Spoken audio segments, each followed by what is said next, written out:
One of the reasons I look the way I do and have done for so many years now, and a big reason why our clients since I Built to Last create the physical transformations that you see, is the way I train, the way they train. Like, training intent and quality is at the forefront of what we do inside Built to Last. I believe that so many people's body goals are affected just by simply not training properly.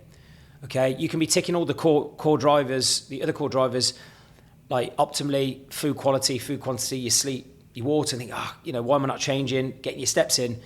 I can almost guarantee that, from my experience, it's down to your training quality and training intent. So in this episode of the Kirk Miller Podcast, I want to share with you 10 ways, how you can maximize your workout performance. Because I promise you, if you get this on point, and you're squeezing 5-10%, if not more, out of each session, then you will be able to eat more food whilst getting lean, and more importantly, eat more food while staying lean and strong and optimizing performance. I really do think it is that important, because one of the reasons people fail with their health and fitness goals or yo-yo is because they constantly associate pain with that journey and are having to do it on significantly lower calories, all right, which is totally unsustainable. All right, your body's not designed to be staying in a calorie deficit for too long, and it's very, very hard to do unless you're an absolute supreme athlete or a boxer or something like that, where you're used to having to make weight. But even then, there's pain associated with that. So what's going to help, optimize pleasure with your workouts and make it more sustainable year round, which is ultimately what the Built to Last principle is all about, and what I'm obviously trying to teach within this podcast. It's train better, harder, with more quality, and more importantly, smarter, so you can eat more food whilst getting and staying lean. All right, because I've had so many people who've come to me inside Built to Last, and they've worked with previous coaches, and they've said, "Oh yeah, I've had personal trainers in the past and I know how to train." And then I see videos of how they train. It's just completely inefficient. The technique is shit, and I can see straight away why this person is struggling to stay in a calorie deficit when the training quality and intent, etc., isn't there. Okay, so I'm going to share with you 10. I probably could have written more, but I'm going to share with you 10, which I think are just some key fundamentals that, if you can master, or at least maybe master one of your potentially weakest links from this 10, then I guarantee you will start training better. You'll associate more pleasure with doing it, because you see more of a return on investment of your time, money, and efforts. All right, because ultimately, what's going to help build a body, maintain it, is staying consistent. All right, and what's going to help you stay consistent is having effective workouts, minimizing pain and injury, and enjoying them more. And remember, we enjoy anything we grow from and we are getting pleasure from. All right. So by maximizing your workout performance, you're going to associate more pleasure, which is why I've had so many clients who've worked with previous coaches. The reason they get addicted to Built to Last and what we do is the way we train, and it takes them to another level. Okay. They become a master, with their training quality. Okay. Number one. This is more of a preparation thing, but it helps with mindset, helps protect bandwidth, and conserve more energy for the actual habit of training. And that is pre-prepare your training kit the night before, or as an absolute fucking minimum, the morning, right, of the day you're going to train. I think some of the reasons that we've had clients in the past who have been inconsistent with their training is they don't prepare their kit, their trainers in their bag. So you're creating resistance. If you're stressed or you might be rushing around in the morning, for example, that if you haven't got the kit available or you forget to put the kit in, then when it actually comes to the time you're supposed to train, you're not going to do it. So a lot of my guys, for example, they train in the morning, because ultimately when you're a business owner, a lot of the time, the time you have for yourself is in the morning before obviously work, tasks, family, you're focused on other people's agendas. So pre-prepare your training kit the night before. All of my high performers do this. Okay, so you're not wasting decision making on that. It's just needless. All you want to be thinking of when you're training is putting the kit on, smashing your session, leaving. Okay, so pre-prepare. I can pretty much guarantee you do it for your work tasks. If you've got a business meeting, you'd be prepared. If you had a family engagement, you'd probably be prepared. Okay, for other people. So prepare for yourself. Okay, it matters. Number two, when you're actually in your sessions, warm up properly. Right, you don't need to warm up for 15, 20 minutes. Right, as a business owner, it's complete bullshit, if you're having to warm up that long. But doing nothing, especially when you're in your late 30s, 40s and 50s, is fucking criminal. One, you're obviously at risk of injury. Two, I don't think it mentally prepares you to train with the right intent if you're not warming up properly. Okay, I know I was probably guilty of this in my younger days. I didn't do any mobility. it's pretty much straight into weights. And that's not necessarily wrong, but when you're in your late 30s, 40s and 50s, okay, doing something that is going to like warm the body up, warm your joints up, more importantly, get your mind ready for a session with intent and focus is massive. So for me, what I do, for example, is, if I've got plenty of time, I'll do around 5 minutes mobility work. And then on my first few exercises, I will do a warm-up set or two, and then I'll obviously work my way into the sets. But I think just doing nothing cold, going straight into a heavy lift, one, you're not going to lift as much as what you could do anyway, and then two, you're more risk of injury. Okay, so warm up properly. As a minimum, like I would do 2 to 3 minutes warm up. I'd rather do, if my time was pressed for one session, for example, I normally train for an hour, but I had one day where I could train for, 40 minutes. The temptation is to go, right, I want to sack off that warm up because I want to get another set in. But I would still rather warm up for a few minutes, at the expense of maybe getting an extra set or two in that workout, just so, I'm preventing injury and I'm more likely to stay in the gym for obviously that year round. And just lastly on warm up properly, okay, is if you're doing big compound movements like your squats, your deadlifts in particular, that is where potentially I would do a few more warm-ups than usual. And I think there's a big myth with warm-ups that you have to maybe do 10, 15 reps to get warm. You don't. When I do typical warm-up sets before an actual work set, I can do anywhere from like 2, 3, 4, 5 reps, 6 reps max really, unless I felt generally cold on a warm-up. But I could do before a squat and a deadlift or a big movement where you want to go to a top end weight of like, body weight, double body weight. I could do 2 to 3 warm-ups just on a couple of reps, just sort of feeling the weight up to that top end weight. But other than that, on most of the muscle groups, at most I'll do one warm-up set, just sort of priming myself before for a work set, okay? But do what keeps your head happy and primes your body to get ready for work. Number 3, drink more water. Again, it sounds boring, but if you're dehydrated your cells aren't full, you can't maximize performance, you'll have poor concentration, because don't forget, when you're really trying to train with great intent, okay, and if you listen to this going, fucking hell, Kirk is very intense talking about this, there's a reason I look the way I do. There's a reason 90% of great physiques on this planet look the way they do. The one thing we all have in common is we train with intent, we train with purpose, okay? What contributes towards training with intent and purpose is like mental focus and concentration. If you are dehydrated, okay, and you're not drinking enough water, you can't train with enough focus. So you'll fatigue across 2-3 sets, okay? If your muscles are flat, you're not going to get a pump. You're not going to feel strong. So make sure you drink plenty of water. Even on a non-training day for me, I would drink 3 litres of water. On a training day, I could drink anything from 4 or 5, depending on the weather, even more. But, make sure you're drinking plenty, okay? Number 4, again, I've banged on about this for years on social media, and I wish, my younger self paid attention to this too, okay? So if your physique is not where it needs to be or wants to be, or you've had certain muscles that haven't changed in a long time, or you think, God, why have I been working my body, this muscle, for that long and it's not changed? I can almost guarantee that it's down to poor technique. Again, I've had lots of clients who've said to me, I've worked with previous coaches, my technique's good, I train hard. I see their technique. I mean, look, I'm probably the most OCD, attention to detail orientated coaches, as are my team, you would possibly find. But details matter if your body has hit a plateau and a roadblock. And a lot of the time, people aren't moving the weights from A to B properly.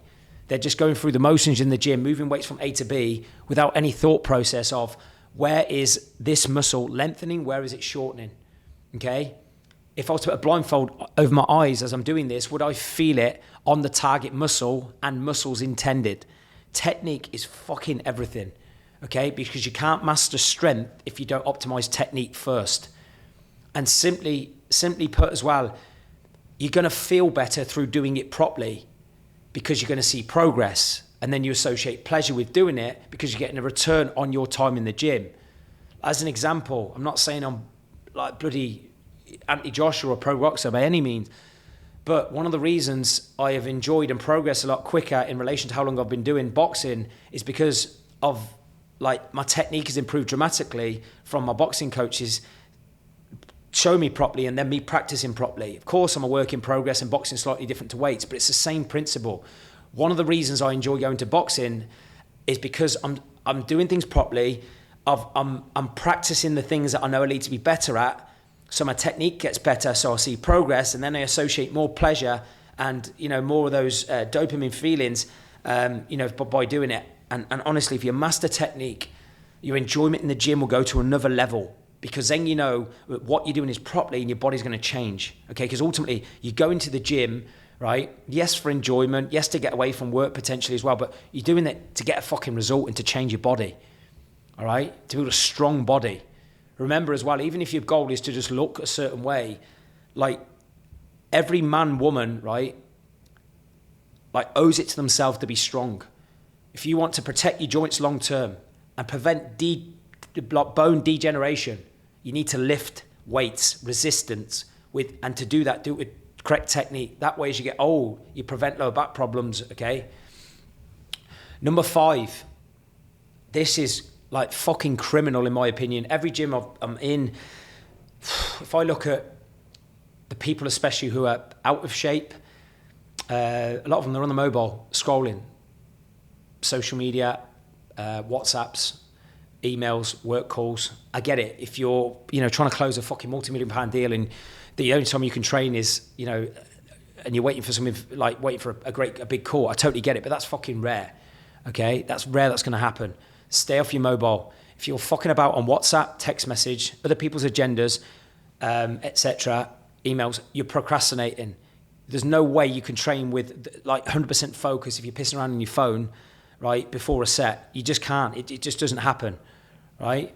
It just doesn't happen. So stay off your mobile, right? If you're going to dedicate 20 minutes, 30 minutes, an hour to your day to train, right, you want to do it with intent and purpose and get as much achievement and progress from that session. Your fucking mobile is not going to help you. Obviously, and if you're a client, listen to this and anyone work with me, of course, we have a private coaching app where we have like all of our workouts housed for each client. They've got their own personal database. There's videos of every exercise. They log their weights, their numbers, so they're progressing. That's a bit different because it's still relative to you recording the numbers of your workout. So, okay, the only time I would say be on your mobile is if it's something relative to the performance of your workout and the progression of your workouts week to week, of course, which in our case, we have a coaching app for every single client, okay? And then just lastly on the mobile, like remove notifications. If you got fucking notifications on your mobile, say for example, if you were like our clients housing their numbers, their progression week to week, remove notifications because nothing's going to like distract you more than getting a message of someone, an email of someone that throws you off, especially if it's like it's negative or it's something that, you know, can create stress and overwhelm, because then all of a sudden you tense in your workout and you half-assed, you might start dawdling through sets. Number 6, and I suppose this feeds off fucking about on mobile really. Number 6 is quality beats quantity. If you are like a lot of my guys sometimes where, you know, you can't always get the perfect session in, especially if you're traveling, might have an extremely busy day of meetings or family engagements. You know, don't always stress about getting all of your sets in. Like for our clients, for example, we typically like them to do 3 work sets per set of exercises, whether it's straight sets, supersets, extended sets, 3 work sets within every workout, okay, per each exercise. But that isn't always practical, even myself included. Some days, especially if I've been traveling early, like, and my time is really precious, I'll just focus on doing 1 work set or 2 work sets max of each exercise, but it's with intent, it's quality, it's focus, rather than just sort of skimming over sets just to say you've got all your sets in.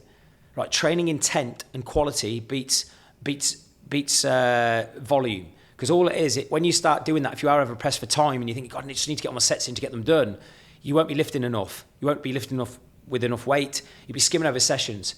The only time I'd recommend that is if you come back from an injury or, you know, you just didn't have the load available. So that's where you'd go, okay, I'm just going to make up for it with volume, even though I've got shorter time and I haven't got enough heavier weight. But quality beats quantity. And I think you need to be really honest with yourself as well with your time. Say if you ever have a day or consistent days within your weeks where you are saying, God, I ain't got much time to train, not got much time to train. Like, I've got to keep having to do workouts while there's less sets. Be fucking ruthlessly honest with your time management. On the days you're saying that you don't have enough time, how many times are you picking up your phone to scroll on social media? How many times are you picking up your phone to have low value WhatsApps, dipping in and out your emails, okay? Taking calls that can wait. These add up.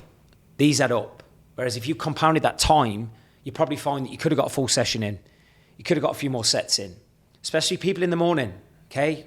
Again, people in the morning. I strongly advise if you're a business owner, most people train in the morning or train by lunch before the day runs away with you and bandwidth and motivation dips. But in the morning, if you're saying you haven't got enough time to train with like full intent and plenty of volume, what are you doing before that?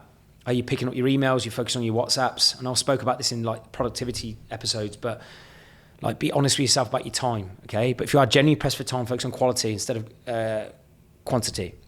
Number 7, don't be rigid with equipment. This is something I was really, really guilty with. And I think some of our clients who've been fixed in a certain way with their training for years have been guilty with. Like, even though we create phenomenal structure for all of our clients and we try and minimize the use of machines and wasting bandwidth in the gym, sometimes you need to adapt, okay? Because every gym layout is different, which is why with our business owners and business leaders that we coach, like, we want to promote free weight as much as possible, because once you're set up, it's generally a lot harder for someone to step on your turf, and you're going to get more done, of course, especially when time is precious. Okay, so whichever way you're setting your current workouts up, whether you love dumbbells and barbells, or occasionally love using machines, like, don't be that person, especially as a high-performing business leader where you're trying to be effective, that is fucking about waiting for 3, 4, 5 minutes just to get on your perfect piece of kit. Okay, like, often the time you're waiting around for these pieces of kit, you could have got a similar movement pattern done with, say, dumbbells or a barbell potentially, you know, just by not waiting for that perfect piece of kit. So be effective. Ask yourself within your current workouts, is it actually effective, or am I too outdated with, you know, wanting to be on all these machines all the time? And, you know, for example, like within our workouts within Built to Last, I've said this before, we are trying to squeeze as much out of that time as possible for our clients. Doing supersets, extended sets does that. Upper body, lower body supersets, all these different things. But you're not going to be able to optimize that way of training if you are really, really rigid in your mind that you want to use all these machines all the time, especially when every gym layout is different, okay? And some people might be on that piece of kit. And you know yourself, a lot of people, as I've just said, are dawdling, they're on the phone. They say, I'll be 5-10 minutes, and they're not, okay? So don't be rigid with your equipment. Be malleable. Go, right, in relation to my workout, how can I get this done most effectively and gives me the best opportunity to get all the sets in that I need to do, okay? Number 8. This is where we're touching more on the last 3 are more to do with mindset. And these last 3 work hand in hand. And yeah, I think the biggest difference, once you've like mastered technique and you're aware of like quality, volume, warming up properly, all these different things, the last 3 for me are the most important. All right. And this is why, if you ever looked at my social media and gone, fucking, how does Kirk eat those Kirky Sunday specials, a couple of burgers and chips, and, you know, get away with the amount of carbs I do, for example, within my diet? It's the way I train, okay? You know, when I train, and I'm thinking, if I'm going to dedicate 30, 40, 50 minutes, an hour to my day, I'm going to fucking squeeze as much out my day, my workouts as possible, all right? So number 8 is visualize all lifts before you do them, right?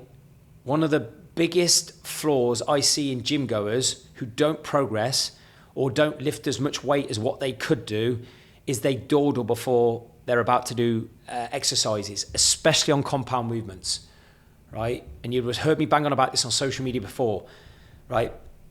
The fucking movements that are going to change your body quicker are compounds, and that is squats, remaining deadlifts, normal deadlifts, overhead presses, big rows, right? Lunges, etc. Okay, don't just pick these weights up and just dawdle into your set. You will never, ever, ever lift as much as what you can. And why I preach as trying to lift as much as you can, irrelevant whether you're doing 6 reps, 8 reps, 20 reps, 30 rep sets, why it's so important to lift as much as you can. One, it's going to make you feel good, because there's like men in particular, even women, I know women, like, we love getting strong, so it makes us feel good, okay? So we associate more pleasure with doing it, right?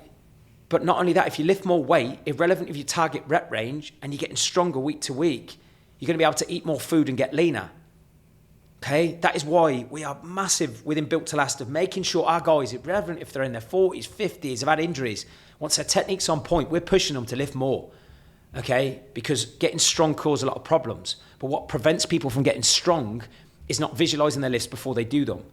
So before each compound, have at least 15, 20 seconds, go, right, I don't care about anything else in this fucking room, but focus on every single rep and visualizing that new lift, especially if you're trying to hit a lift you haven't lifted before, okay? You need to focus, especially on squats, okay?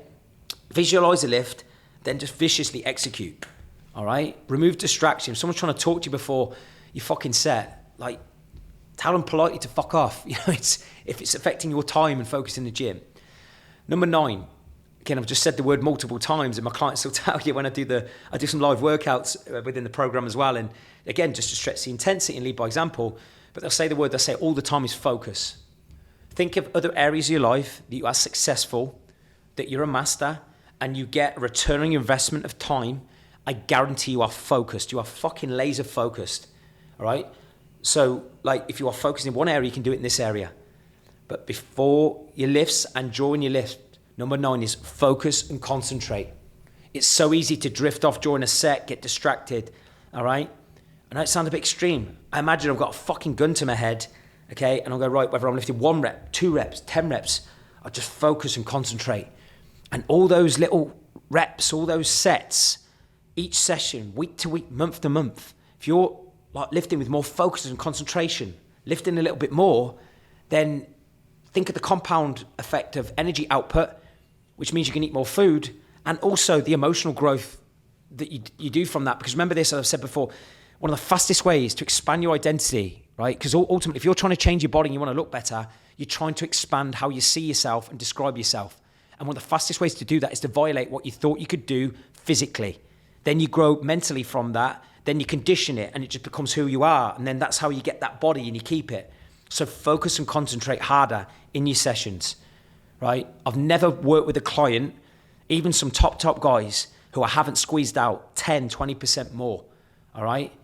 Your body, how you look right now, isn't there by chance. If you've been on this earth any longer than fucking 30, 40 years, if your body isn't the way, you know, it wants to be or how you want to, like, see it physically, there's a strong probability you're just not doing with enough, lifting with enough intent and purpose, okay?